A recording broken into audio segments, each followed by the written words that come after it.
Good evening and welcome to my study. My name is Ron, I am your host, and it's my pleasure to share a daily devotional with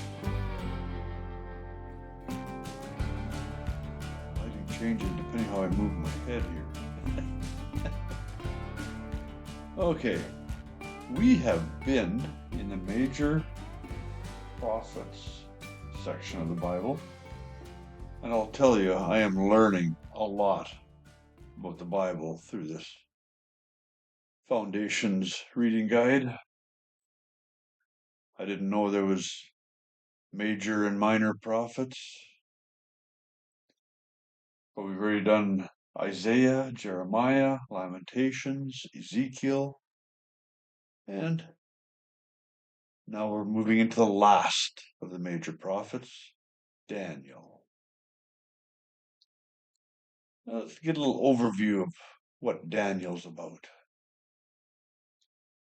Babylon was a powerful country, powerful enough to send an army 900 miles to subdue Jerusalem and surround Judah and transport thousands of Jews back home. It had built a magnificent city and had established its kingdom all the way from Egypt north to Assyria, west to the Mediterranean, and east to the Persian Gulf. Its strength was great, and its kings were powerful. Oh, yeah. But the book of Daniel leaves no doubt about God's power over even the strongest world leaders. Okay, what do we got here for our first reading in Daniel chapter 1? Let's have a little look at that.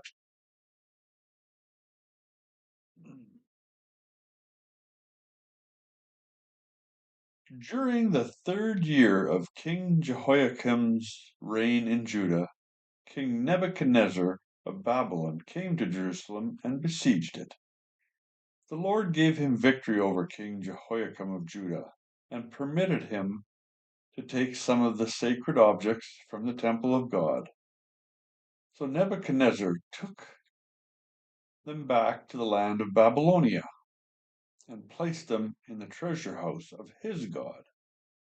Then the king ordered his chief of staff to bring to the palace some of the young men of Judah's royal family and other noble families who were brought to Babylon as captives. Select only strong, healthy, and good-looking young men, he said.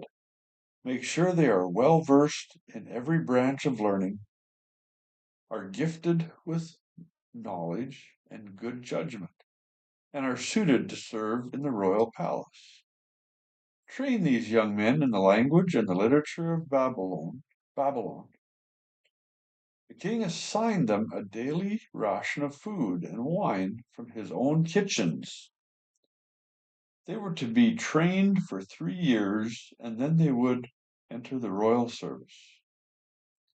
Daniel, Hananiah, Mishael, and Azariah were four of the young men chosen, all of the tribe of Judah. The chief of staff renamed them with these Babylonian names. Daniel was called Belshazzar, Hananiah was called Shadrach, Mishael was called Meshach, Azariah was called Abednego. But Daniel was determined not to defile himself by eating the food and wine given to them by the king. He asked the chief of staff for permission not to eat these unacceptable foods. Now God had given the chief of staff both respect and affection for Daniel.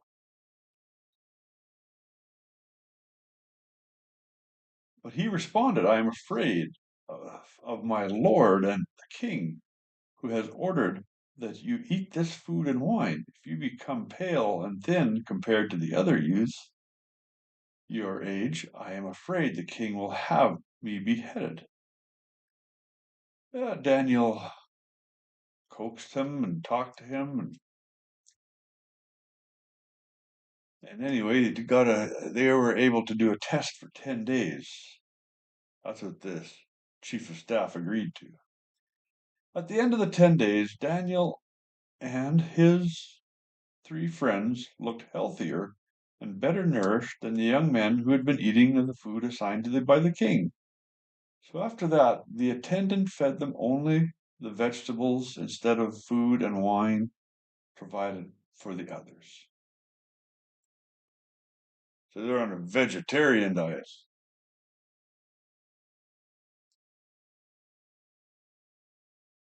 Yeah.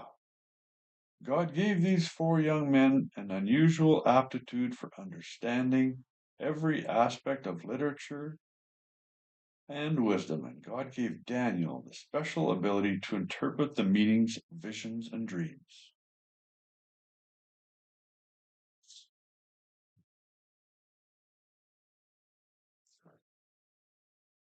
Oh, now, am I advocating for a vegan diet?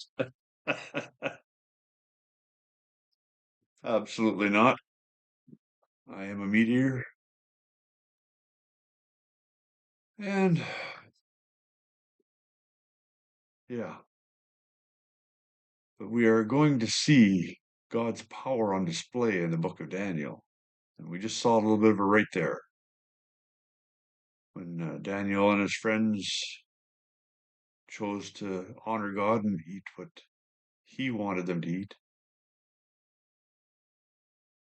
Things turned out better for them. There's something to meditate on.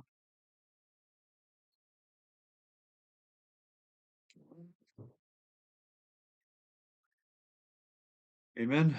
Amen. You all have a good night. New verse for this week.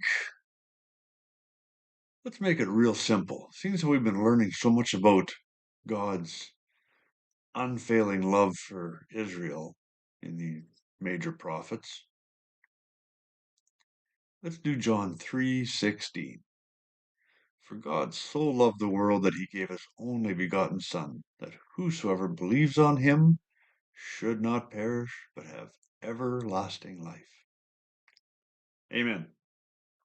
Y'all have a good night. God willing, we'll see you tomorrow.